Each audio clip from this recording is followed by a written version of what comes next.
নদীর ভিতরে এরকম ডুবেই মরি, আর মাটির চাপে পড়েই মরি, আর স্বাভাবিক আমাদের মৃত্যু হোক, গাড়ির নিচেই করতে যেখানেই হোক, মৃত্যু ঘটবেই। তবে মৃত্যুর সময় তার 3 ধরনের শাস্তি হবে। সংক্ষিপ্ত কথা, একটা শাস্তি হবে সে খুব বেশি পিপাসিত থাকবে, এত পিপাসিত থাকবে যে দুনিয়াতে যত পানি আছে সমস্ত পানি যদি তাকে কি করা হয়, পান করে দেওয়া হয়, খাইয়ে দেওয়া হয়, পেটের ভিতরে দেওয়া হয়, তবু পানি পিপাসার যে কষ্ট যার লাগে সেই তো বোঝে। রমজান রোজার আগে যখন চৈত্র বৈশাখে যখন দেখা যায় অনেক সময় পানি আমরা না খেয়ে এরকম কাজ করতে থাকি, না জানি কত পানি খাবো, কি কষ্ট, জানটা বেরিয়ে যায়, এই যে কষ্ট মনে হয়। কিন্তু খাওয়ার সময় সর্বোচ্চ 1 লিটার থেকে 2 লিটারের বেশি খাওয়া যায়, তারপর দেখি 2 লিটার পানির জন্য মনে হয় জানটা বেরিয়ে যায়। তাহলে সারা দুনিয়ার পানি যে আছে এই পরিমাণ যদি পিপাসা কারো লাগে তাতে কি কষ্ট হবে দুনিয়ার কোনো মানুষ কি বলতে পারবে? যার এই অবস্থা সেই তো বুঝতে পারবে। এটা 1 নম্বর শাস্তি। আর 2 নম্বর শাস্তি হবে এই ব্যক্তি যখন দুনিয়া থেকে বিদায় নেবে, আল্লাহ যখন তার কাছে এসে রূহটা কবজ করার জন্য আসবে, এই ব্যক্তিকে একেবারে ক্ষুধার্ত অবস্থায় কি করা হবে, দুনিয়া থেকে বিদায়ের ব্যবস্থা করা হবে। আউযুবিল্লাহ। বলা হয় এত ক্ষুধার্ত, দুনিয়ার ভিতরে যত খাদ্য আছে সমস্ত খাদ্য যদি তার পেটে দেওয়া হয়, খাইয়ে দেওয়া হয়, তবু তার সে যে পিপাসার কষ্ট এটা তার লিখবে না। পড়ি না আউযুবিল্লাহ। যাদের অনেক সময় খিদা লাগে, যেই খিদা লাগে মনে হয় যে আধা কেজি চালে 3 বছরের ভাত খেয়ে ফেলবো, এক পাতার পর খাইতে খাইতে দেখা যায় আর পারি না। এই যে একটা কষ্ট, যার সেই কষ্টটা হয় সেই তো বুঝবে কি কষ্ট, কান্নার কষ্ট। আর একটা কষ্ট হচ্ছে সে বেইজ্জতের সাথে, অপমানের সাথে মৃত্যুবরণ করবে। বলি না আউযুবিল্লাহ। তো মরণের সময় ভালো কথা বলবে না, গালিগালাজ করবে। আর ভালো কথা বললে মানুষকে বলে যে কালিমা পড়ো, গালি দেওয়া বসে। যদি বলে তওবা করো, গালি দেওয়া বসে। যে এক কথা, সে ইজ্জতের সাথে দুনিয়া থেকে বিদায় নেবে না। আমরা তো সকলে চাই দুনিয়া থেকে ইজ্জতের সাথে বিদায় নিতে চাই না। এই জন্য আল্লাহ পাকের কাছে আমরা কি করি, যে দোয়া করে আল্লাহ যেন আমাদের সকলকেই 5 ওয়াক্ত নামাজি বানায়, সকলেই বলি আমিন। আমাদের পরে যখন আমাদেরকে গোসল শেষ দিয়ে কবরে নেওয়া হবে, এই কবরে যাওয়ার পরে আবার 3 প্রকারের শাস্তি হবে বেনামাজি ব্যক্তি যারা।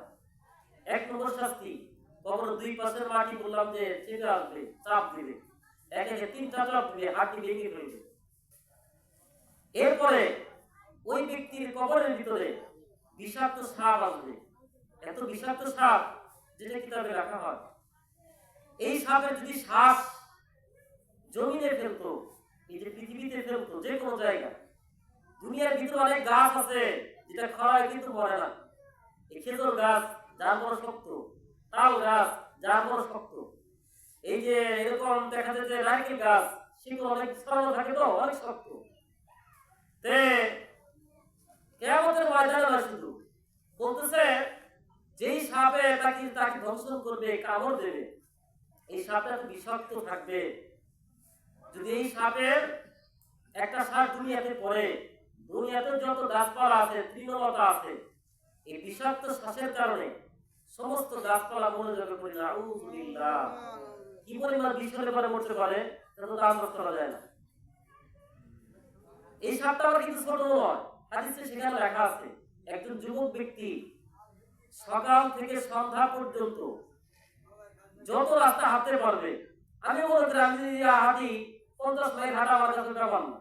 সকাল থেকে যদি কি করে ঠিক মতো খাই সন্ধ্যা মতো হাঁটি 50 মাইল হাঁটা আসতে পারবো, যে 50 মাইল আর 50 কিলো হাঁটা যাবে ব্যাপারই না। এই যে সকাল থেকে সন্ধ্যা পর্যন্ত হাঁটলে যত দৈর্ঘ্য হবে, যত লম্বা হবে, এত লম্বা হবে সাপটা। করি নাউযুবিল্লাহ। এত বিষাক্ত সাপ দেখে কি কেউ সহ্য করতে পারবে? এই যে আমাদের সময় 5-7টা সাপ দেখলে একবার চমকে যায়, চিক্ষু দিয়ে বসি, তার সাপটা তো মোটাও না, আবার তো এরকম বিষাক্ত না যে শ্বাস ফেললেই কোনো কিছু মরে যায়। এরপরে এতই না যে সে আমার দিকে তাকাইলেই আমাকে খেয়ে ফেলবে, তাও না। আর সেই বিষাক্ত সাপে কি করবে, তাকে দংশন করবে। সেখানে বলা হয়েছে কোন ব্যক্তি যদি ফজর নামাজ আদায় না করে, জোহর নামাজ আগ পর্যন্ত তাকে কামড় দেবে। বলা আছে সেখানে একটা যদি ঠোকর, মানে একটা যদি কামড় দেয়, এক ঠোকের কারণে, এক দংশনের কারণে ওই বেনামাজি ব্যক্তিটা 70 হাত মাটির নিচে চলে যাবে। বলি না আউযুবিল্লাহ। তাহলে কি পরিমাণ শক্তিতে কামড় দিলে 70 হাত মাটিতে যেতে পারে, এটা তো আন্দাজ করা যায় না। দুনিয়াতে যে একটা গুলিও কি করে মাটির দিকে ছুঁড়ে মারে, 70 হাত নিচে কি যাবে গুলির ওই গুলিটা, তাও কিন্তু যাবে না, কি গতিতে মারতে পারে। যদি ফজর নামাজ আদায় না করে জোহর পর্যন্ত কামড় থাকবে, আবার তার লোহার মুখ আছে, সেটা তো উঠে আবার কামড় থাকবে, এরকম কামড় বারবার উঠাবে বারবার কামড়। এক পর্যায়ে সে যদি জোহর নামাজ আদায় করে আসর পর্যন্ত তাকে কামড় থেকে বিরত থাকবে। আবার যদি আসর নামাজ পরে মাগরিব পর্যন্ত কামড়াবে, আর যদি আসর নামাজ পরে মাগরিব পর্যন্ত কামড়াবে, মাগরিব নামাজ আদায় না করলে এশা পর্যন্ত কামড়াবে, আর যদি আদায় করে তাহলে কামড়াবে না। এশা নামাজ আদায় করলে ফজর নামাজ পর্যন্ত তাকে আর কামড়াবে না, আর আদায় না করলে আবার কামড়াতে থাকবে। এরকম বিষয়ে কঠিন শাস্তি চলতে থাকবে। এর সাথে এই কবরের ভিতরে বলা হয়েছে সেই শাস্তিগুলোর মধ্য থেকে সেই কবরের ভিতরে আল্লাহ তাআলা কি করবেন, আগুন জ্বালিয়ে দিবেন। বলেন আউযুবিল্লাহ। দুনিয়ায় নাই, বাংলাদেশে অনেক কাহিনী আছে, অনেক কবরস্থানে আগুন জ্বলতে দেখা যায়, এই বাংলাদেশে আছে কবরস্থানের ভিতরে আগুন ধাও ধাও করে জ্বলতেছে। আসলে মাটির উপর থেকে কি এরকম আগুন উঠতে পারে? মাটি থেকে আগুন জ্বলে, তা তো জ্বলে না, কিন্তু আল্লাহ যদি চায় এটা কি জ্বলতে পারে না? অনেক কবরস্থান থেকে দেখা গেছে, বেশি দূরে নয়, এই কিশোরগঞ্জ জেলাতেই করিমগঞ্জ থানাতে দেখা গেছে। যেরকম অনেক জায়গায় যেতে বলতেছি যে আল্লাহ তাআলা ওই যে কবর মানে পাপিষ্ঠ ব্যক্তি সবাই কবর যাওয়া লাগে তা না, আল্লাহ কিছু কিছু দেখাই দিয়ে শিখে তাদের সংশোধন হয়ে যায়। এই মাটির উপরে দাও দাও আগুন জ্বলতেছে। তো সেইখানে বলা হয়েছে শুধু এই শাস্তি শেষ না, অন্য জায়গায় আরো বলা আছে, যখন কোন বেঈমানকে, হাদিস শরীফ আছে, যখন কোন ব্যক্তিকে এই যে মৃত্যুবরণ করার পরে ঘর থেকে ধরাধরি করে বের করা হয় গোসলের জন্য, সে কিন্তু বলতে থাকে, যে লোকটাকে আমরা বের করি বলতে থাকে, এ বাবা, এ ভাই, এ ওইরকম মানে যে যার সম্পর্ক, মা বোন করে এরকম বলতে থাকে, আমাকে কোথায় নিয়ে যাইতেছো, আমার ঘর থেকে কেন তোমরা বের করতেছো।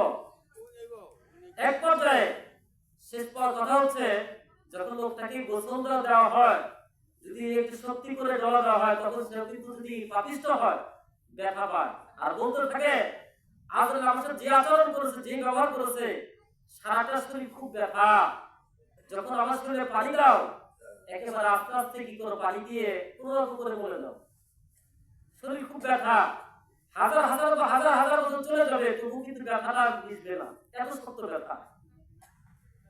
এরকম কিশোরগঞ্জ থানা করিমগঞ্জ কিশোরগঞ্জ জেলা করিমগঞ্জ থানার একটা ঘটনা শুনেছি, নবীন সিংহের একটা ঘটনা শুনেছি।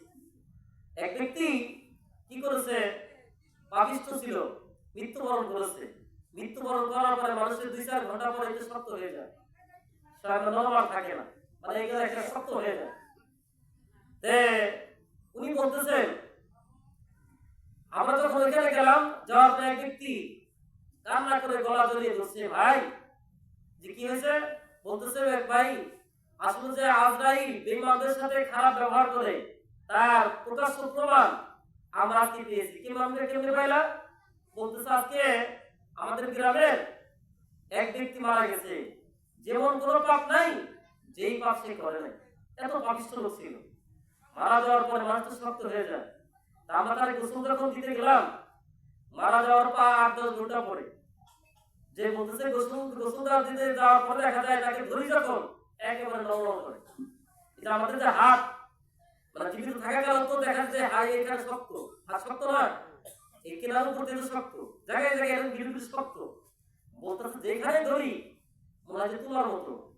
এই হাড্ডি গুলা কি করেছে, একেবারে আজরাইল ধরে ফেরেশতা দেয়, এত পিটুনি পিটাইছে হাড্ডি পর্যন্ত মিশিয়ে ফেলেছে, যার কারণে সারাটা শরীর তুয়ার মতো গরম, আর চেহারাটা এরকম সোয়ার মতো হয়ে গেছে, জঙ্গলি যেটাকে আমরা বলে থাকি গ্রামের মানুষ।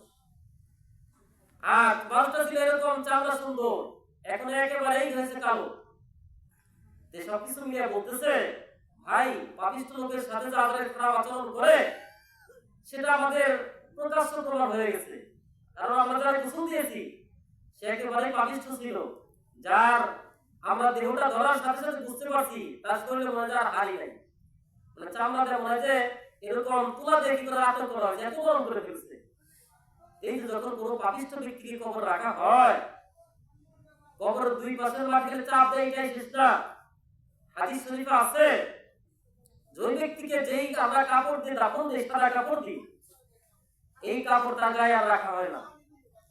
এই কাপড়টা কি করে, যখন ফেরেশতা এসে তিনটা প্রশ্ন করে জবাব দিতে পারে না, সে যে উত্তর এরকম প্রশ্নই বোঝে না, যে বলতে থাকে মার রব্বুকা মা দীনুকা মার হাজার রাজুলু আল্লাযী বুইসা ফীকুম, আদিতে প্রশ্ন হয় কবরের ভিতরে। যদি দিনদারি হয়, আল্লাহওয়ালা হয়, এই প্রশ্নের জবাব সে যদি শেখে নাই, আল্লাহ তাআলাই দিয়ে দেওয়ার ব্যবস্থা করবেন। সুবহানাল্লাহ। আমরা সবাই কাজী বলতে পারি, সাহাবুল দরবারে বুঝিও না, এই প্রশ্ন তো কবরের ভিতরে আর দিতে হবে, বাংলা হবে না, ইংরেজি তো হবে না, উর্দু ভাষী কোনোটাই হবে না, এক কথা আর দিতে প্রশ্ন হবে। যদি কয় যে মার রব্বুকা, বলে কিছু বুঝবো না, এটা কি কয় আমার, দুই ফেরেশতা জিজ্ঞেস করবে মার রব্বুকা, যেটা বাংলা অর্থ বলা হয় যে তোমার রব কে, সৃষ্টিকর্তা কে, আমরা বলি বাংলা আল্লাহ, মানে মনে করি বাংলা শব্দটা আল্লাহ, আরবি মনে করেছে বাংলা। তারপরে বলা হয় মা দীনুকা, তোমার দিন কি, ধর্ম কি। তখন আমরা যদি বলে থাকি যে আমরা তো যদি মনে করি ধর্ম কি, বলে থাকি ইসলাম, আর যদি মা দীনুকা, তাহলে যদি বলে যে কোন দিন, দিন না রাত, এটা যদি মনে করতে তো হবে না। এর সাথে বলবে মান হাজার রাজুলু আল্লাযী বুইসা ফীকুম, এই দুইটা বর্ণ আছে। এক বর্ণ আছে বিশ্বনবীর চেহারাটা ছবিয়ে না দেখানো হবে যে এই লোকটা কি তুমি চেনো, যদি আমি বিশ্বনবীর তরিকা অনুযায়ী চলতে পারি, নবীকে দেখে আমি চিনতে পারবো। আমরা তো কেউ নবীকে দেখি নাই, কিন্তু নবীর সুন্নাত অনুযায়ী জীবন যদি বাস্তবায়ন করতে পারি, কবরে যাওয়ার পরে নবীকে যখন দেখানো হবে, তখন বলবো যে হাযা মুহাম্মাদুর রাসূলুল্লাহ ওয়া হাযা নাবিয়ুনা মুহাম্মাদুর রাসূলুল্লাহ সাল্লাল্লাহু আলাইহি ওয়াসাল্লাম, অর্থাৎ বলবো যে এটা আমাদের নাবিয়ুনা, আমাদের নবী। আর যদি আমি নবীর পথে না চলে থাকি, হাজার চেষ্টা করলে আমার উত্তর আসবে না। সবকিছু মিলিয়ে যখন আমি উত্তর দিতে পারবো না, পাপিষ্ঠ হয়ে কবরে যাব, আল্লাহ তাআলা নির্দেশ দিবেন, যদি আমি প্রশ্নের জবাব দিতে পারি, প্রথম উত্তর আছে, আল্লাহ তাআলা বলবেন যে কি করো, ওই ব্যক্তিকে জান্নাতের পোশাক পরিয়ে দাও। সুবহানাল্লাহ। যেই পোশাক আমরা দিয়েছি সাদা কাপড়, এটা থাকবে না, জান্নাত থেকে বেশ আমার ভরা এই পোশাক দিয়ে কি করবে, আমাকে জড়িয়ে দিবে। সুবহানাল্লাহ। এরপর বলবে যে বালিশ এনে দাও জান্নাতের ভিতর থেকে, এরকম মানে ওই আমাদের শীতের দিনে জাজিম বা তুসুক বিছাই, সেটা দিবে। এর সাথে জান্নাতের যা লাগে এক কথা শীতে সমস্ত কিছু ব্যবস্থা করে দিবে। তারপরে বলবে যে নতুন দুলা ভাইয়ের মতো ঘুমাইতে থাকো, আর এমন ঘুম দিবে কোটি কোটি বছর সে যদি কবরে এরকম ঘুমাইতে থাকে, যেদিন কিয়ামত শুরু হবে, আসমানটা ফেটে জমিনে পড়বে, জমিন ফেটে শুধু তালিমের হবে, ওই দিন সে বলবে এই আমি একটু আগে ঘুমাইলাম, কে আমাকে জাগ্রত করলো। সে কিন্তু কোটি কোটি বছর ঘুমাইছে, বুঝতেই পারে না। যেমন কোরআন একটা ঘটনা আছে, আমরা কিন্তু শুনছি, আসহাবে কাহাফ, যে গর্তের কাহিনী, গর্তের যে এরকম সাহাবী ছিল কিছু, 7 জন ব্যক্তি 309 বছরের বেশি তারা ঘুমাইছে, যে একাধারে এক ঘুমে দুনিয়া কালে দেখেছে, একাধারে জীবিত অবস্থায় 309টি বছর ঘুমাইছে। এটা কি একজন মানুষের পক্ষে আল্লাহ যদি সম্ভব চায়, তাহলে কি সম্ভব না? যে আল্লাহ দিতে সম্ভব, আর যদি আল্লাহ না চায় সম্ভব না। সেই কবরের ভিতরে এই ব্যক্তি বলবে তুমি নতুন দুলাভার মতো ঘুমাইতে থাকো, সে ঘুমে কি করবে, কিয়ামত পর্যন্ত কাটিয়ে দিবে। পক্ষান্তরে যদি গুনাহগার হয়, সেখানে বলা আছে ওই ব্যক্তির যে কাপড় নিয়ে আসছে, কাপড়ে এটা খুলে জাহান্নামের আগুনের কাপড় পরে দেবো, বলি নাউযুবিল্লাহ। যে অনেক সময় আমরা যে গরমের সিজনে আগে তো দেখা যায় পলিস্টার কাপড় পরতাম, অনেকেই কাপড় অভাব ছিল, মানুষের সর্বদিকে অভাব, গরমের ভিতরে রোদের ভিতরে পলিস্টার কাপড় শরীরের সাথে লাগলে আরো গরম লাগে না, আরো কষ্ট লাগে। তে ওইখানে যদি বলা হয় যে এই কাপড় খুলে জাহান্নামের আগুনের কাপড় পরিয়ে দাও, আমার ইচ্ছা না হলেও জোর করে হলে পরিয়ে দিই, এরকম তো জাতি জাতি বলি তো সুখ বলি, সেটাও কি করো জাহান্নামের জাতি দিচ্ছে, যার আগুন লেপতে ঢেকে দিবে বা কম্বলে ঢেকে দিবে জাহান্নামের আগুন।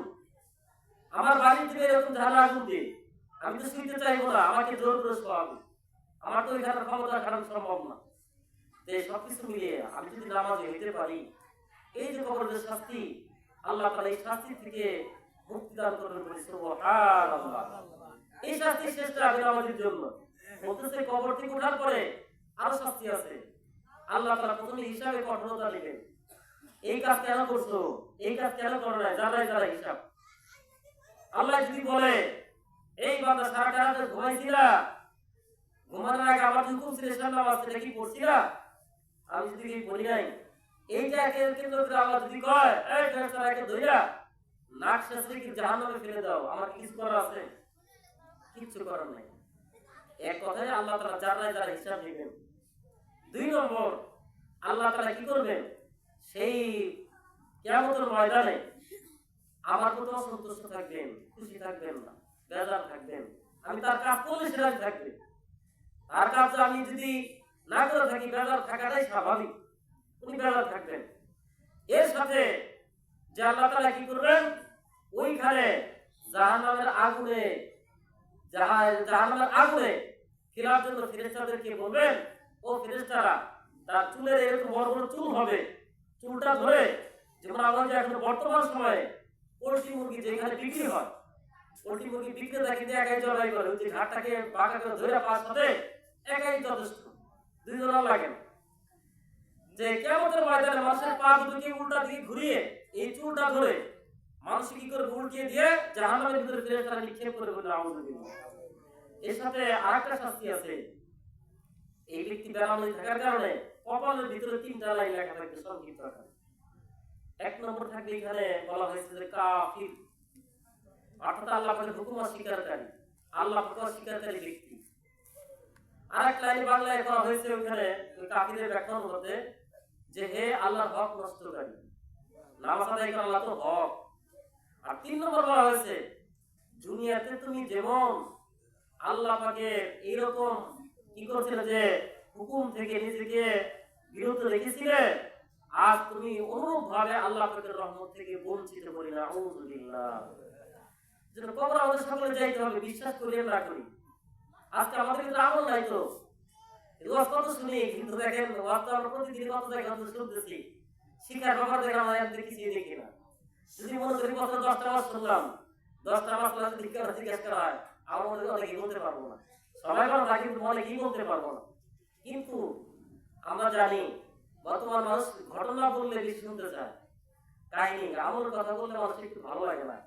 কারণ দেখেন যখন কোনো ডাক্তার কারো যদি ফোড়া হয়, যদি আমারই তো জানেন গত 1 বছর হয় নাই, গলায় যে সমস্যা ছিল কথাই বলতে পারি নাই।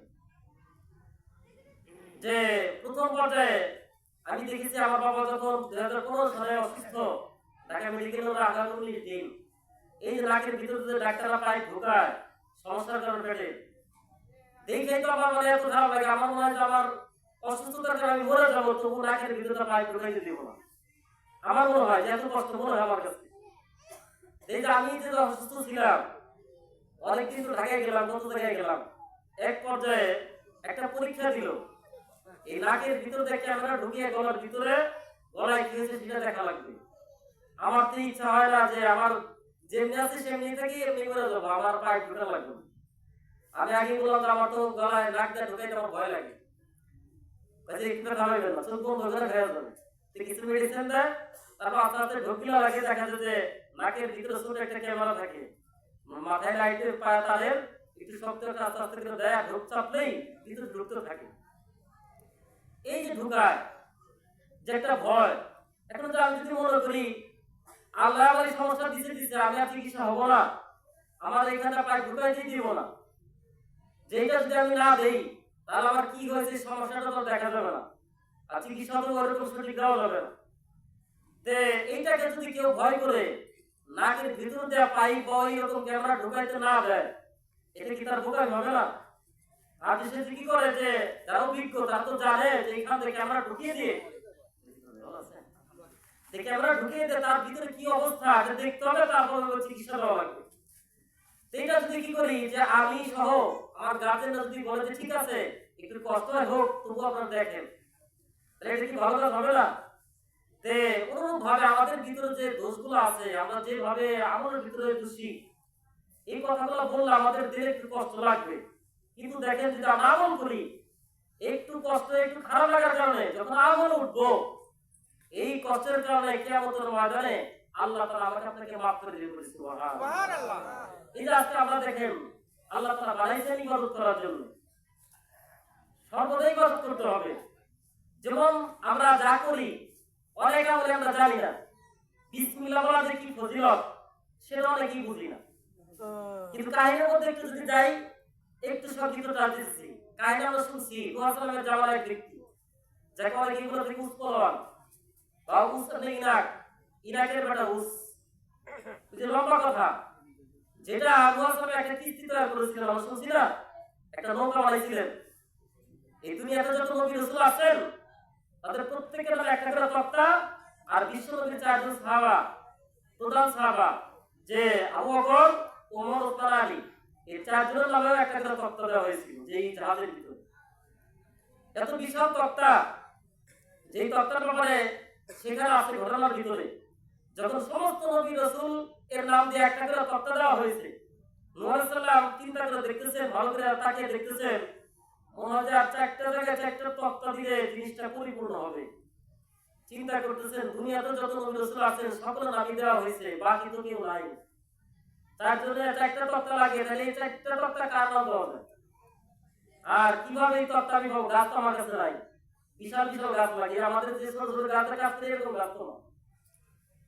সব কথার এক কথা, অনেক কাহিনী, শেষ কাহিনী হচ্ছে যে নূহ আলাইহিস সালাম আল্লাহ পাকের উপর এরকম উপর তাওয়াক্কুল করে বসে রয়েছেন। জিবরাইল আলাইহিস সালাম এসে বলতেছেন যে বিশ্ব নবী শেষ জামানার এরকম একজন নবী হবে, শ্রেষ্ঠ নবী হযরত মুহাম্মদুর রাসূলুল্লাহ সাল্লাল্লাহু আলাইহি ওয়াসাল্লাম, এর 4 জন সাহাবী সর্বশ্রেষ্ঠ সাহাবী থাকবে, যেটাকে বলা হয় আবু বকর, ওমর, উসমান, আলী রাদিয়াল্লাহু আনহু।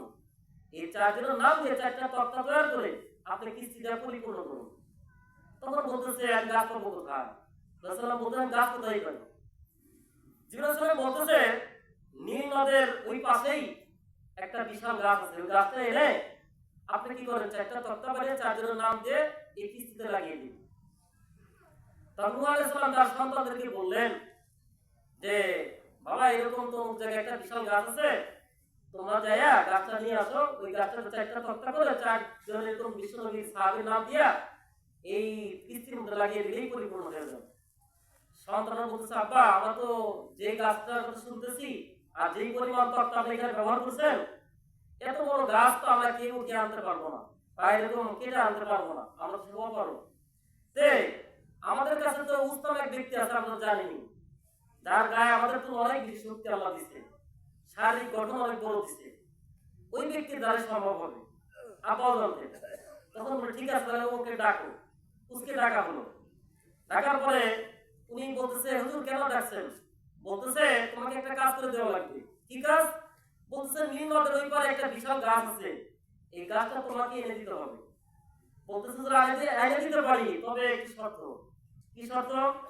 বলতেছে আমাকে এক ওয়াক্ত খাবার পেট ভরে খাওয়াই, যদি খাওয়াইতে পারেন তাহলে আমি গাছটা আনতে পারি। ঠিক আছে পেট ভরে খাওয়াবো ইনশাআল্লাহ। উনি কি করেছে, সেই নীল নদের পাড়ে যে বিশাল একটি গাছ, এই গাছটা কি করেছে, আমরা যখন মূলা তুলি তারপর কত কত মূলা আছে যেটা গোল মূলা বলতাম, তাই না, কিন্তু হাতের ছাগল মারতে হয়। এই যে ওনার কাছে মূলাও না, যে আমরা বর্তমানে যে কপি মূলা বলি, এই সিস্টেমে কি করেছে, গাছ ধরে টান দিছে, পুরাটা গাছ উঠে আসছে, ওঠার পরে কাঁধে করে নিয়ে আসছে, পুরা গাছ আস্তা গাছ নিয়ে আসছে, কাটাকাটি নেই। আইসুল্লাহ সাল্লামের কাছে ফেলে দিচ্ছে যে হুজুর গাছে এনেছি, তাহলে এখন শর্ত পুরা করুন। যে গাছটা তো বিশাল, যেমন বর্তমানে বিশাল গাছ লাগে না, যে আমাদের দেশে যে তাল গাছ, খেজুর গাছ আছে, যে শিকড়, এই গাছ টানলে কি সব উঠবে?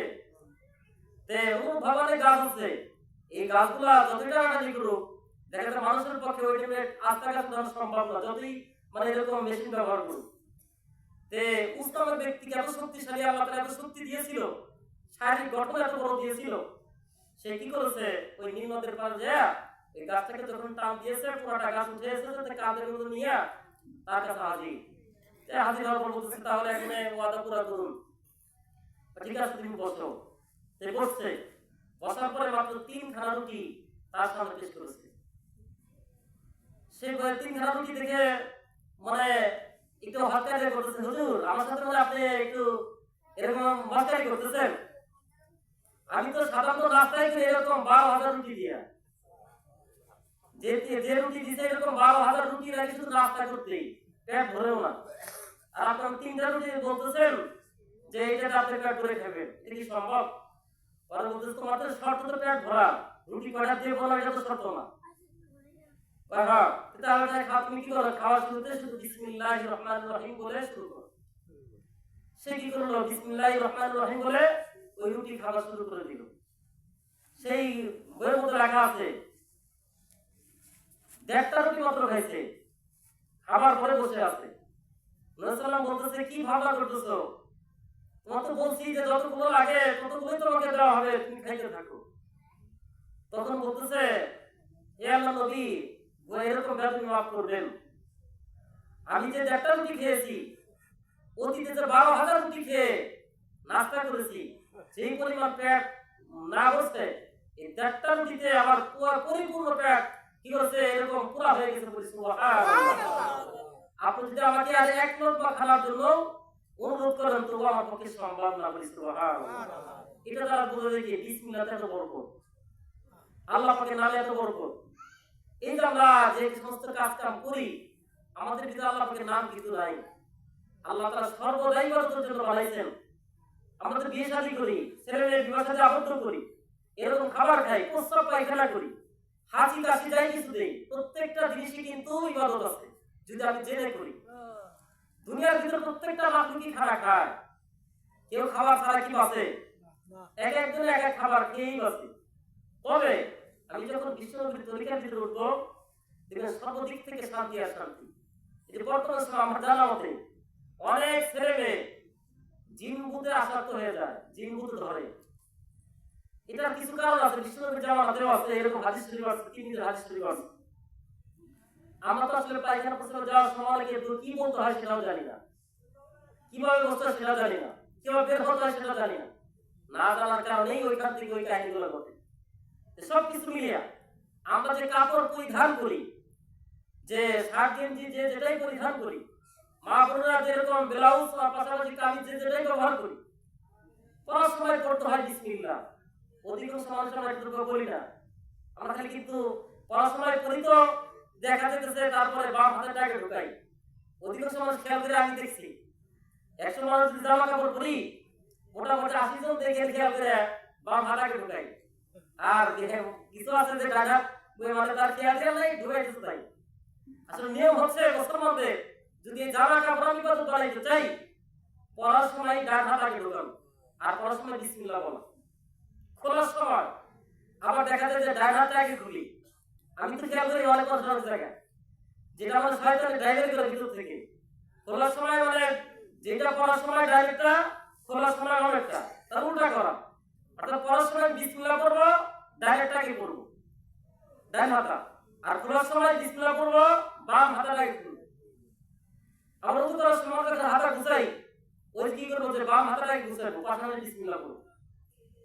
এর সাথে যখন আমার পায়জামা প্যান্ট যে জায়গায় করি যে পড়ার সময় বিসমিল্লাহ পাশাপাশি ডান পাটা আগে আর বাম পাটা খোলার সময় দেখা যাচ্ছে আগে।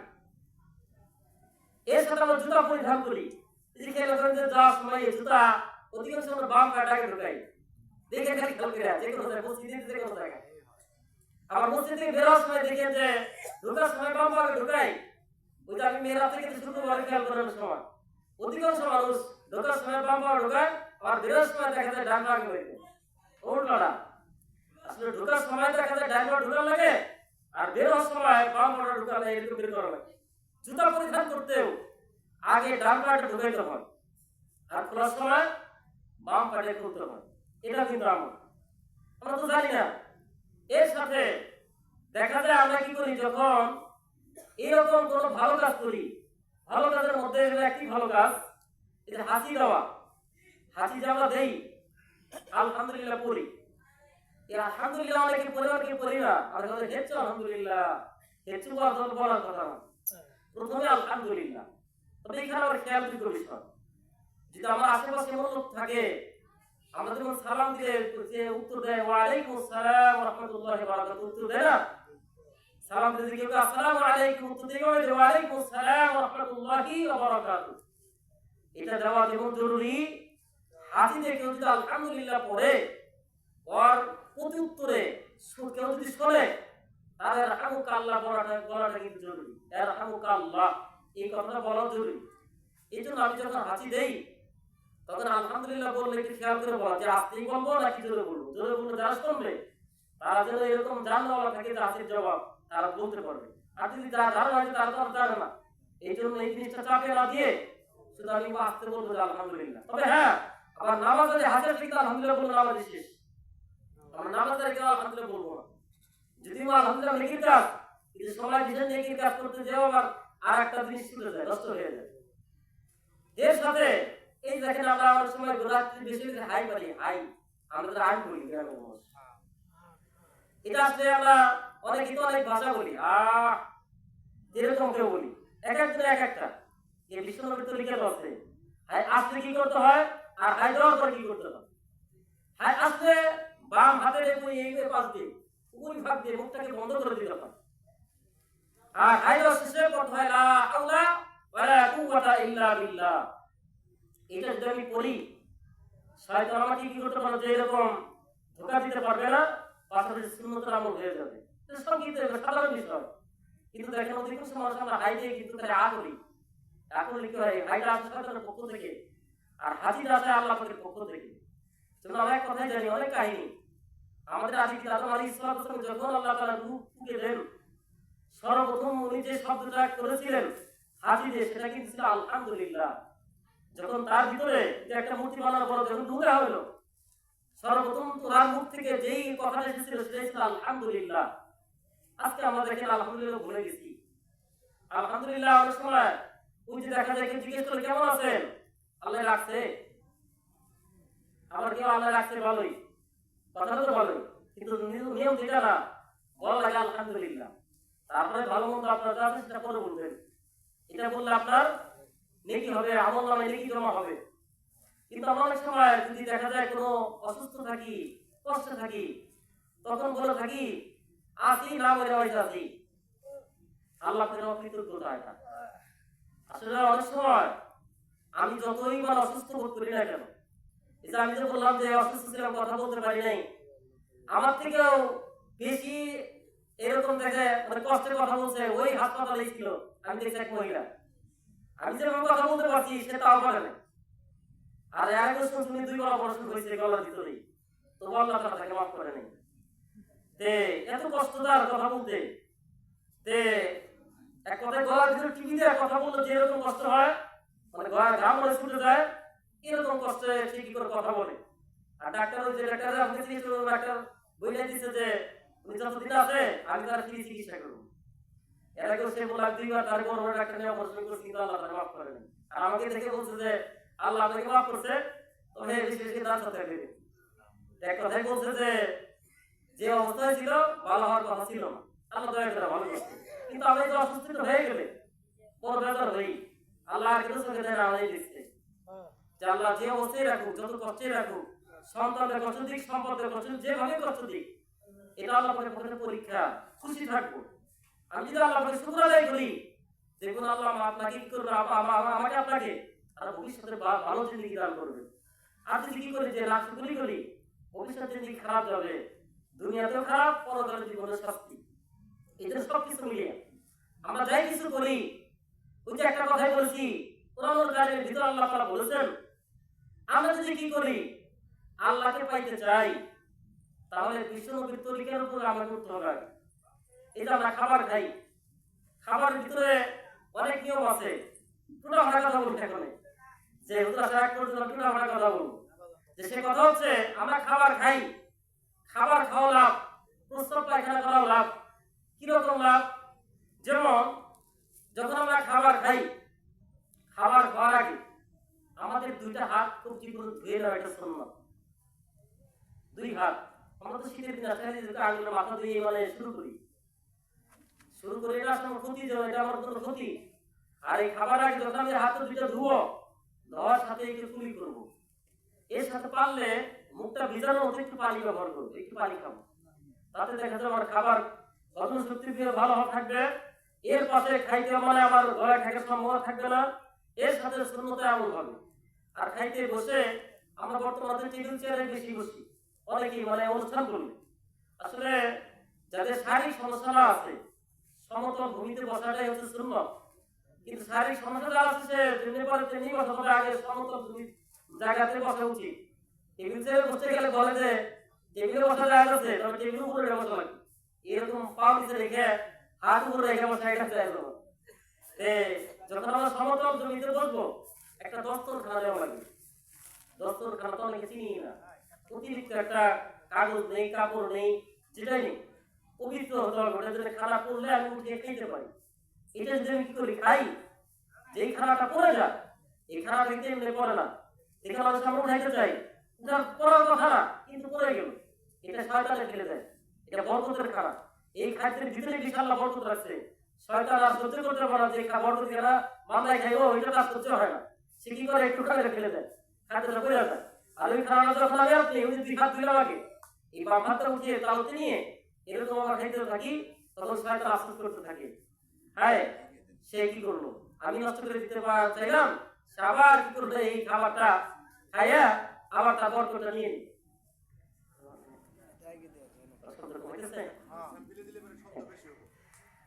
এখন এই খাবারটা যখন আমি খাবো, এক নম্বরে আমার নেকামল হবে, 2 নম্বর বরকতি খাবার হবে। এর সাথে আমি যখন খাবার খাইবো, খাবারের শুরুতে অনেক বাড়িতে অনেকে দেখা যায় আমরা খাবার বাড়ার সময় কিভাবে বাড়তে হয় সেটা অনেকে বুঝি না, তারা দুর্নাম করতেছে না। যদি আমি কি করি, একই সাথে কয়েকটা জিনিস ওই পাত্রে দিতে চাই, প্লেটে দিতে চাই, তার মধ্যে থেকে মনে করেন লবণ দিব, ভর্তা দিব, ভাজি দিব, তরকারি দিব, সাধারণ নিয়ম আছে। তার মধ্যে থাকবে লবণ, তারপরে থাকবে এরকম যে জিনিসটাকে ভর্তা হয়ে যায়, এরপরে থাকবে ভাজি, এরপরে তরকারি দিতে হয়, তার বামে এইভাবে সাজিয়ে হবে। এইরকম যখন আমি কি করবো, খাবার খাইবো, খাবারের মাঝখানে আবার আঙ্গুলগুলো চাটা লাগে। আমাদের অনেক হজমের শক্তির গ্যাস্ট্রিকের সমস্যা বেশি, হজমের শক্তির সমস্যা।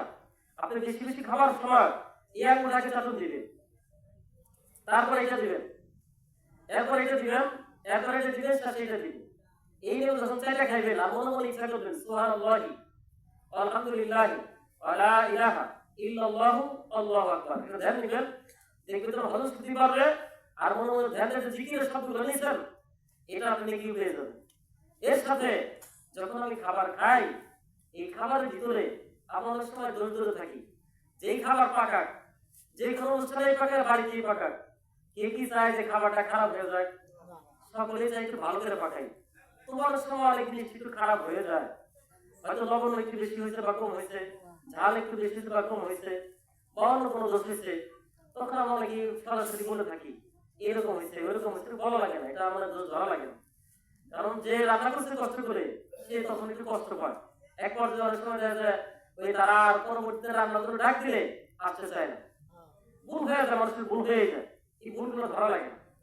এর সাথে যখন আমি কি করি, খাবারগুলো খাই, আর নিয়ত থাকবে আমি খাবার খাইতেছি, যেই শক্তি হবে, যেই বুদ্ধি হবে, এই শক্তি বুদ্ধি দিয়ে আল্লাহ পাকের ইবাদত করব, আল্লাহ পাকের ইবাদত করব। এই ব্যাপারে কিতাবের মধ্যে রাখা হয় যে একটা ঘটনাই বলি, ঘটনা সূত্রে তো অনেক মানুষ চায়, এক ব্যক্তি আর এক ব্যক্তির সাথে বন্ধুত্ব করেছে, মানে এরকম দুইজন দোস্ত হয়েছে, দুইজনেই মানে আল্লাহ হলে একজন আরেকজনের এরকম অবস্থা তারা বুঝতে পারে।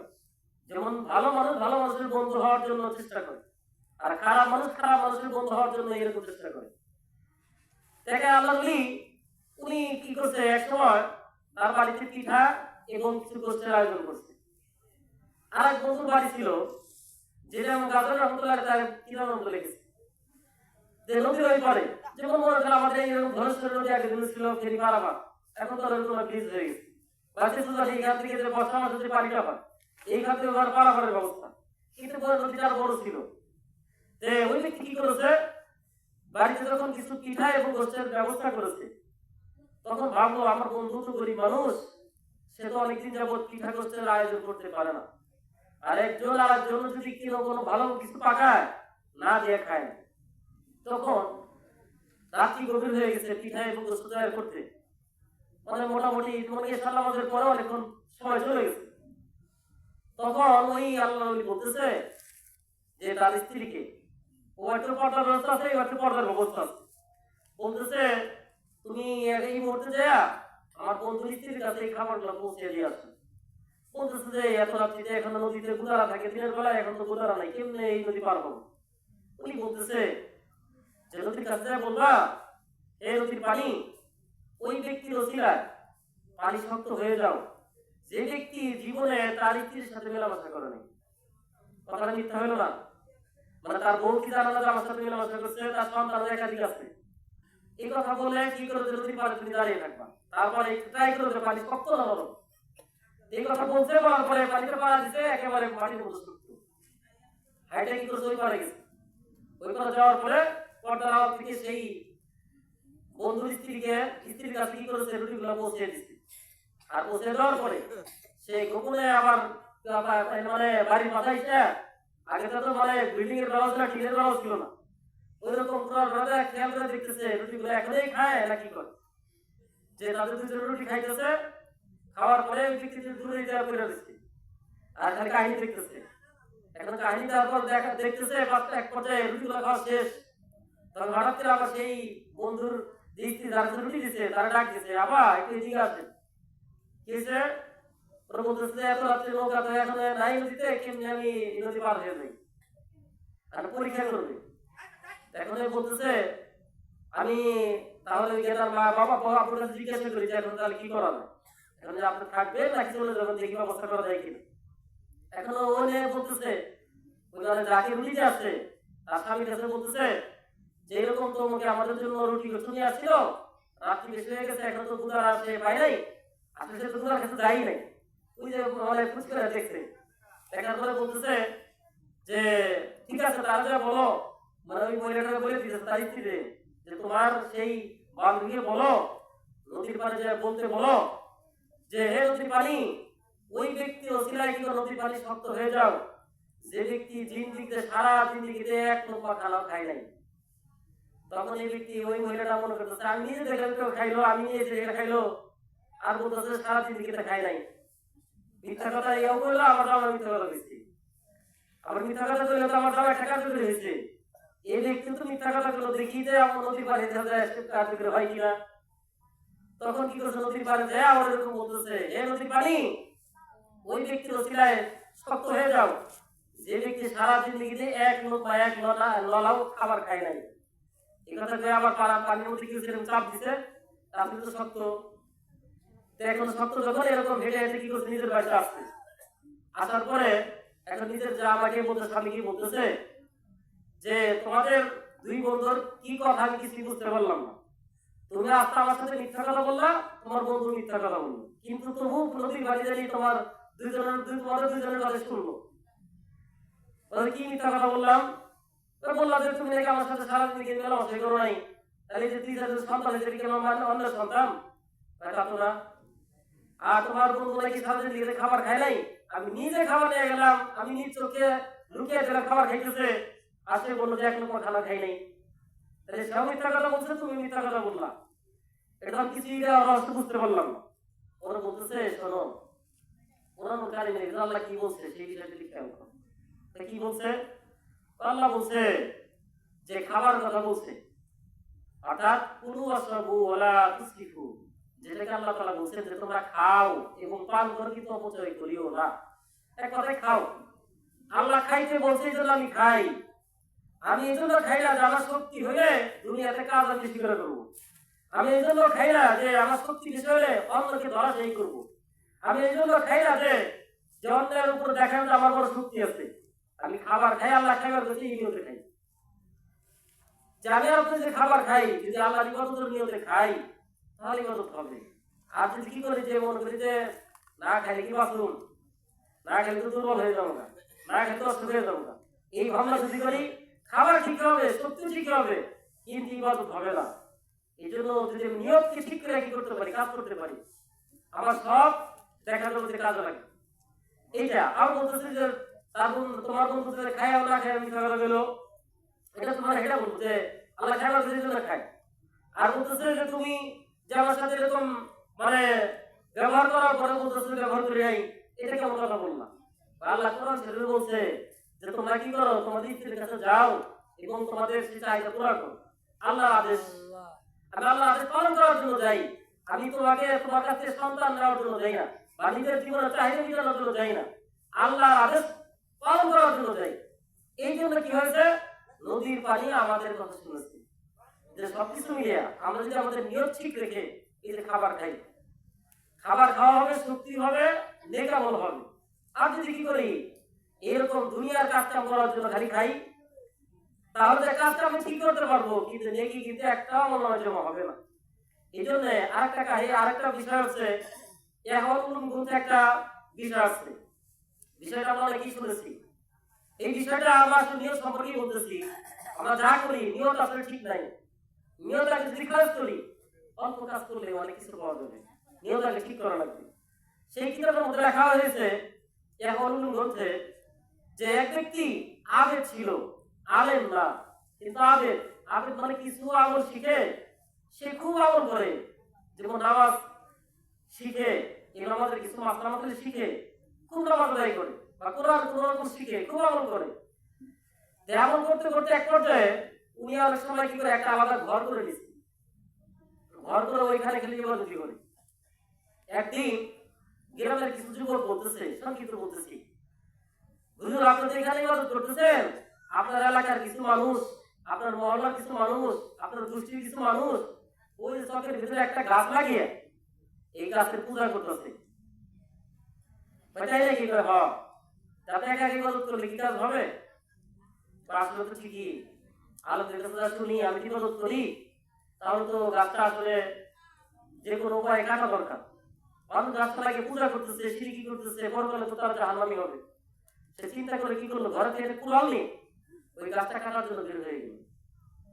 যেরকম যখন যাইতেছে যেমন এখান থেকে মনে করেন আমাদের যে দক্ষিণ চকে যে এজল ঘাস, ওইরকম একটা চকের ভিতরে গাছ মনে করেন লাগিয়ে দিচ্ছে, তারা পূজা করতেছে। উনি গাছটা কাটার জন্য মনে করেন এজল গাছ থেকে মোটামুটি ওই বাজারের থেকে 200 হাত বা 100 হাত পশ্চিম দিকে যাওয়ার পরে এক মুরব্বী আসছে, শক্তিশালী, মানে মুরব্বীর বেজরা তার জিজ্ঞেস করতেছে, ভাই কোথায় যেতেছেন? বাইর করেন না, আমি ওই যে গাছটা কাটার জন্য যেতেছি। কেন আপনি এরকম আবেদ মানুষ, ভালো একজন মানুষ, ইবাদতকারী মানুষ, ইবাদত বাদে গাছটা কাটার জন্য আসছেন কেন? আপনার এরকম ইবাদতের মত হয়ে তো ভালো, গাছ কাটার লাভ কি? বুঝাইতেছে গাছটা একটা যদি কাটেন আর একটা লাগিয়ে নিবো, এটা কাটালে আবার আর একটা লাগিয়ে পূজা করবো। এক পর্যায়ে সে কি করলো, যে বললো যে এটা তো ঠিক কথা, একটা কেটে একটা লাগিয়ে দিতে পারে। আবার বলতেছে ঠিক আছে গাছ এটা আমি কাটবই, লাগাই পর ওটা না কাটবো। এক পর্যায়ে মানে মুরব্বী বলতেছে, শয়তান মুরব্বী সেটাই বলতেছে, না আমি গাছ কাটতে দিব না, আমি গাছ কাটবই। এক পর্যায়ে লম্বা কথা, দুইজনের ভিতরে কি হলো, যে এরকম পাঁচটা মাসকি, যেটাকে আমরা কুস্তি বলি, কুস্তি শুরু হয়ে গেল। একে 3বার এই দর্জির ব্যক্তি কি করলো, শয়তানের বুকের উপর চাইবা বসলো, বুকে চাইবা বসছে, আর মানে লড়ার ক্ষমতা নেই। একে 3বার, একবার মানে নিচে পড়ার পর বলতেছে, ভাই আমাকে ছেড়ে দাও, আমি তোমার এই গাছ কাটার জন্য দিনি, আর মানে এরকম কষ্ট দিও না। যখন আবার দেখতেছে আবার ধরছে, কাটতে দেবো না, আবার পাঁচটা বলছে, এরকম 3বার হয়েছে। 3বার হওয়ার পরে তখন এক পর্যায়ে বলতেছে, ভাই এটা আপসের কথা শোনো। কি তুমি তো গরিব মানুষ, এই কথা শোনা সত্য না, আসলে গরিব মানুষ, গরিব মানুষ আমি কত করে শুনেছি, তবে এই যে এখন শয়তানে বোঝাইতেছে তুমি গরিব মানুষ, মানুষের কাছে তো বোঝা শুরু। তোমার যদি প্রতি রাত্রে 3টা করে স্বর্ণের একটা করে টুকরা দিয়ে আসি, স্বর্ণের টুকরা 3টা করে প্রতি রাত্রে তোমার বিছানা বালিশের ওখানে দিয়ে আসি, এই স্বর্ণের টুকরাতে তুমি নিজেও ভালো চলতে পারবা, আবার দিনের খেদমত করতে পারবা, ইসলামের খেদমত করতে পারবা, এটাই তো ভালো হয়। এখন মনে হচ্ছে তো আলেম না, আবে তখন ঠিক আছে, কয় ঠিক আছে, আসলে জিনিসটা তো ভালোই। আমি গরিব মানুষ, যে 3টা করে টুকরা যে স্বর্ণের প্রতি রাত্রে বালিশের নিচে দিয়ে আসে, আমি তো অল্প দিনে ধনী হয়ে যাবো, অনেক কিছু করতে পারবো, ধর্মের মতো করতে পারবো। 2 দিন দিছে, 3য় দিন আর আসে না। 3য় দিন যখন আসে না, আবার পরের দিন তুলন লেগে রয়েছে, এবার গাছটা রাখবো না, কেটেই ফেলবো। ও আমার সাথে মস্তারি করতেছে, 2 দিন যে আজকে এমন করে দিচ্ছে। ওই দিনের মতো আবার সেই গাছের কাটার জন্য যখন কি করছে, ওই জায়গায় গেছে, যার আজকে আবার সাক্ষাৎ বলছে, কোথায় যেতেছেন? গাছটা নতুন যেতেছি। গাছটা আমার সাথে কি শর্ত পুরা করছো? শর্ত পুরা দিয়ে আসছি না, 2 রাত্রে দিচ্ছে, যে প্রতি রাত্রে দেওয়ার কথা। ভাই না দিব না, ভাই তুমি দিবার আজকে এখন এই গাছ কাটো। এক কথায় চাপাবাজি হওয়ার পরে এখনো বলতেছে গাছ কাটতে দিব না, ও ভাই গাছ কাটো। এবার দুজনের মধ্যে আবার পাত্রাবাজি। এবার যখন পাত্রাবাজি শুরু হয়ে গেছে, দরবেশ এবার নিচে পড়ছে, শয়তান এবার মানে বুকের মধ্যে সেই অবস্থা। এক এক দুইবার তিনবার ধরার পরে যখন এরকম অবস্থা, তখন দরবেশ কইতেছে ভাই আসলে কিছুই বুঝলাম না, একটা আফসোসের কথা শুনো যে আমি আসলে এটা কেন হইলো বুঝলাম না। এখন শয়তানি বুঝিয়ে দিতেছে, ও দরবেশ আগে তো তুমি এক একে তিনবার আসছিলা আমার সাথে কুস্তি করার জন্য, গাছটা কাটতে আমি দিব না, তুমি কাটতে চাইছিলা, তখন তোমার নিয়ত ছিল আল্লাহকে খুশি করার জন্য, যে এই গাছটা যদি আমি না কাটি মানুষ শিরকি করে গুনাহ কাজ করে পরকালে জাহান্নামী হবে, এই নিয়ত তুই কি করছিলা, আমার সাথে কুস্তি করছিলা। আর তৃতীয়বার যাওয়ার পরে আমার সাথে এলো শর্ত করা হয়েছিল যে তোমার আমি প্রতি রাত্রে 3 করে স্বর্ণ মুদ্রা দিব। এই যে এখনো তুমি গাছ কাটার জন্য আসছো, এটা স্বর্ণ মুদ্রা পাওয়ার জন্য আসছো, এখনো তো আল্লাহকে খুশি করার জন্য আসছো নাই। এই আল্লাহকে খুশি করার জন্য আসলা বিদায়ী, এখন তুমি আমার সাথে যতবারই মাস্টারমাস্টারি করো আর পারবো না। এই যে আমরা কি করি, যে ভালো কাজ যাই কিছু করি, যেটা আমরা নিয়তকে খালাস করে করতে পারি, ছোট ছোট আমল অনেক নেকি, আসলে আমরা বুঝি না নেকি কি জিনিস। তিরমিজি হাদিস শরীফ আছে, নি'মাতানি মুকিবুনা ফিহি ওয়া কাসিরুম মিনান নাস আসিহাতু ওয়াল ফারাগ, যে আল্লাহ নবী বলেন মানুষ আল্লাহ সর্বদা নিয়ামতের যুগ আছে, আমাদের কত নিয়ামত আছে আমি কিন্তু আসলে বুঝতেছি না। যেদিন আমার একটা অঙ্গ নষ্ট হয়ে যাবে, কিন্তু আমাদের সারা হাত পা সবকিছু ঠিক আছে, এই চক্ষুটা এই মুহূর্তে যদি কারো বলা হয় যে তোমার দুটা চক্ষু উঠিয়ে নিয়ে যাওয়া হবে, এর বিনিময়ে তোমাকে 1 কোটি টাকা দেওয়া হবে, আমরা কি কেউ দিব? আমার যদি চোখ না থাকে টাকা আমি কি করবো? যে টাকা হয়তো আমার অডিটাররা মানে দেখা যাবে সুযোগ করবো, আমার জন্য কিছু কষ্ট হবে, আমি তো চোখ দিব না। অনুরূপভাবে হাতে আঙ্গুল গলা দিচ্ছে, এই যে কত ভাঙ্গনি, কত ভাগ, কত কিছু, কত সুন্দর। অনেক সময় আমাদের হাতের মধ্যে অনেক কিছু হয়ে বা কিছুতে কামড় দিয়ে এত শক্ত মানে হয়ে যায়, এত খুলে যায়, এটা বাঁকা করা যায় না, শক্ত হয়ে যায়। আমাদের সময় দেখতে আসছে এর আক্রান্ত হয়ে হাতে দাঁড়ায় করে বিকল হয়ে যায়, ধরতে পারে না। তখন বুঝ আসে যে হাত আসলে আমার জন্য কত বড় নিয়ামত। যখন ভালো থাকি তখন কিন্তু বুঝি না। যে জন্য বলছে আমাদের পরিবারে মা থাকা অবস্থায়, বাবা থাকা অবস্থায় বুঝি না আসলে মা বাবা আমার আপনার জন্য কত বড় সম্পদ।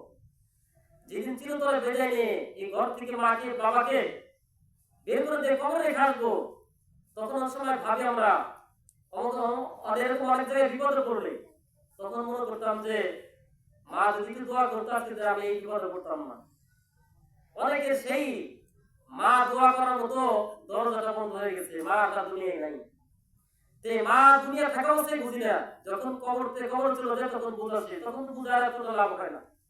বাবার অবস্থায় কি, এই যে সন্তান সন্ততি পাওয়া না পাওয়া, যে একজন মানুষ সন্তান পাওয়ার পরে অনেক সময় গান বাজনা করে কত আনন্দ ফুর্তি করে, আমার অনেক সময় সন্তান পাওয়ার পরে মা বাবা কিন্তু কান্নাকাটি করে, সেটা কেমনে? এবং সন্তান তো অনেক মানুষের হয়, দেখা যায় হাত নাই বা পা নাই, হাত পা আছে নাইতে পারে না, এমন অবস্থায় করে আছে যে দেখা যেতেছে তার চোখ দুটো এখন অন্ধ। তখন অনেক মা বাবা কিন্তু কান্দে না? আল্লাহ যদি আমাদের যে ঘরে সন্তান দেয়, অনেক সময় সন্তান দেয় কি আনন্দ ফুর্তি, আনন্দ ফুর্তি করতে পারেন, দিনই কাজ করে কোরআন এরকম কি করে, কোরআন তেলাওয়াত করান, এরকম দোয়ার অনুষ্ঠান করান, সেটা আনন্দ ফুর্তি করে আল্লাহ দোয়া করে শুকর আদায় করেন। আর তাই না করে আমরা কি করি অনেক সময়, এই যে সন্তান পেই আমরা কি করি, যেরকম অনেক সময় এইরকম অন্যায়মূলক কাজ করে থাকি। আবার অনেক সময় দেখা যায়, বললাম যে অনেক মা অনেক বাবা সন্তান পাওয়ার পরে কান্নাকাটি করে, যে তার দুইটা হাত বাড়াইতে পারে না, যেখানে রেখে আছে সেখানেই থাকে। যে আল্লাহ তাআলা যে নিয়ামত গুলো দিচ্ছে আমরা শুকর আদায় করি না।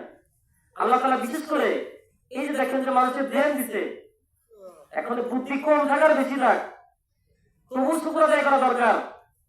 কারণ এখানে যারা আসছি, আমার মনে হয় যে কেউ তো কারো ধরে নিয়ে আসি নাই, বাচ্চা যারা আছে তারা আমাদের করে মা অথবা আমার কোলে উঠে আসছি, কিন্তু বড় যারা আছি নিজ মাথার গরজে তো আসছি।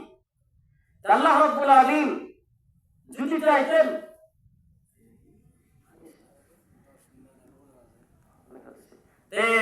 আল্লাহ যদি চাইতেন এই যে ব্রেনটাকে মানে নষ্ট করে দিয়ে পাগল বানিয়ে, এই শীতের ভিতরে কত জায়গায় কত মানুষ দেখা যায় না যে শরীরে কাপড় নাই, এরকম সিরা কাঁথা নিয়ে, সিরা কিছু কাপড় নেই, এই জায়গায় জায়গায় শুয়ে রয়েছে, ঘুমিয়ে দিচ্ছে। আল্লাহ যদি চাই তো আমাদের কি সেই পাগল বানাইতে পারতো না? সেটা আল্লাহ পারে না। তাহলে এই একটা নিয়ে আমরা যদি শুকর আদায় করি, আল্লাহ আমার ব্রেন সুস্থ রাখছে, আমি গরিব মানুষ ঠিক আছে, কিন্তু আল্লাহ আমাকে অঙ্গ প্রত্যঙ্গ ভালো রাখছে, এইটা শুকর যদি আমি রাত আদায় করি, কেমন পর্যন্ত যদি সেজদায় পড়ে থাকি, তবু কিন্তু এটা শুকর আদায় করা সম্ভব হবে না। এই জন্য আল্লাহ রুলিরাও বলেন, অনেক সময় অনেক মানুষ আমরা দুঃখ করি, আল্লাহ আমারই একমাত্র গরিব বানাইছে, আর কেউ ভাই নাই। এক ব্যক্তি এরকম কি করতেছে, নিজে গরিব হওয়ার কারণে মসজিদে যাওয়ার পরে উনি কান্না করতেছে, মোনাজাত করে, আল্লাহ আমার এত গরিব বানাইছো, আমি বছর যায় একটা নতুন পোশাক পরিধান করে নামাজ আদায় করতে পারি না। এরকম দেখা যাচ্ছে যে বছরের মতো বছর যায়, নতুন কোনো কিছু পরিধান করে তোমার ইবাদত করবো, সেটা আমি পারি না, আল্লাহ আমার এত গরিব বানাইছো। এই ব্যক্তি কি করছে, যে জুমার নামাজ আদায় করে যখন কান্নাকাটি করে ঘর থেকে বের হয়ে আসছে, মসজিদ থেকে বের হয়ে আসছে, দেখে যে মসজিদের পাশেই এক ব্যক্তি এমন, তার দুটা হাতই নাই, জন্ম থেকে হাত নাই।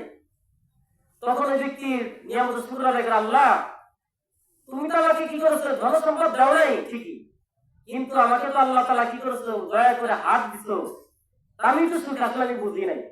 এই জন্য আমরা কি করি, অনেক সময় যদি কি করি, আমার যেটা আছে যার নাই, তার দিকে তাকাইলে শুকর আদায় করা সম্ভব হয়। আর তার যদি না থাকে, যদি মনে করি অমুক এত দেখা যেতেছে, এত ভালো চলতেছে, আল্লাহ আমার এত খারাপ চালাইতেছে, এটা যদি মনে করি, তাহলে নাশকরি হবে। সর্বদা আমরা খেয়াল করবো, যারা ভালো কাজ করে তাদের প্রতিযোগিতা করবো, যে ওকে পারে আমি পারবো না কেন। আর যখন আমি গরিব মানুষের দিকে খেয়াল করবো, আর অমুক গরিব, দিন মজুর, তার কিছু নাই, তবু তো চলতেছে, আল্লাহ আমাকে কি করে তার তুলনায় একটু বেশি দিচ্ছি, তখন আমার দ্বারা কে শুকর আদায় হবে, এটা আমরা বেশি বেশি শুকরিয়া আদায় করবো। আর এর সাথে আমরা যখন এই মাহফিল আসছি, এই মাহফিলের ভিতরে যা শুনবো আমল করার চেষ্টা করবো। যে একটা আমার শেষ কথা, আমরা সালাম বেশি বেশি করে দিব। সালাম বেশি দিলে কি হবে, যদি প্রত্যেকটা দিনে আমি আর আপনি 20টা করে সালাম দিতে পারি, কয়েকটা সালাম, 20টা সালাম দিতে পারি। আর এই দিনে যদি আমার আল্লাহ তাআলা মৃত্যু দেয়, আল্লাহ তাআলা আমাকে শহীদ মৃত্যু হিসাবে কবুল করবেন, বলি সুবহানাল্লাহ। বেশি বেশি সালাম দিব, পরিবারের ভিতরে সালামের প্রচলন করবো। সালাম দিলেই শান্তি, সালাম দিলেই মুক্তি, সালাম দিলেই নাকি, সালামটা আমরা বেশি করে দেবো। সালামটা আমরা শুদ্ধ করে দেওয়ার চেষ্টা করবো। আসসালামু আলাইকুম, এরকম আসসালামু আলাইকুম ওয়া রাহমাতুল্লাহ, আসসালামু আলাইকুম ওয়া রাহমাতুল্লাহ। আর জবাব অনেকে আবার শুদ্ধ করে আমরা বলতে পারি না, ওয়া আলাইকুম আসসালাম অথবা ওয়া আলাইকুম আসসালাম দুটোই বলা যায়। ওয়া আলাইকুম আসসালাম এটা বলাটাই উত্তম। ওয়া আলাইকুম আসসালাম এটা যাদের মানে নিঃশ্বাস হয় না, অথবা বলতে দেখা যায় মুখে এরকম জড়তা মনে হয়, এটা আমি ভেঙে বলতে পারি, ওয়া আলাইকুম আসসালাম অথবা ওয়া আলাইকুম আসসালাম ওয়া রাহমাতুল্লাহি ওয়া বারাকাতুহু, এরকম বলবো। এর সাথে যে আমরা যখন কি করি, এই যে রাত্রি গভীর করি, রাত্রে আমরা ঘুমিয়ে যাই, রাত্রি ঘুমার হুজুর আশায় ছেড়ে দিব, যে রাত্রি যখন ঘুমিয়ে যাই, একটা আমল দিতেছি, বেশি না, 1 মিনিট আমল করবো। আমরা এখানে যারা আছি অধিকাংশ মানুষই, প্রায় মানুষই সূরা ফাতিহা জানি না, আলহামদুলিল্লাহ তো জানি, আসলে ইখলাস মানে কুল সূরা এটাও তো জানি।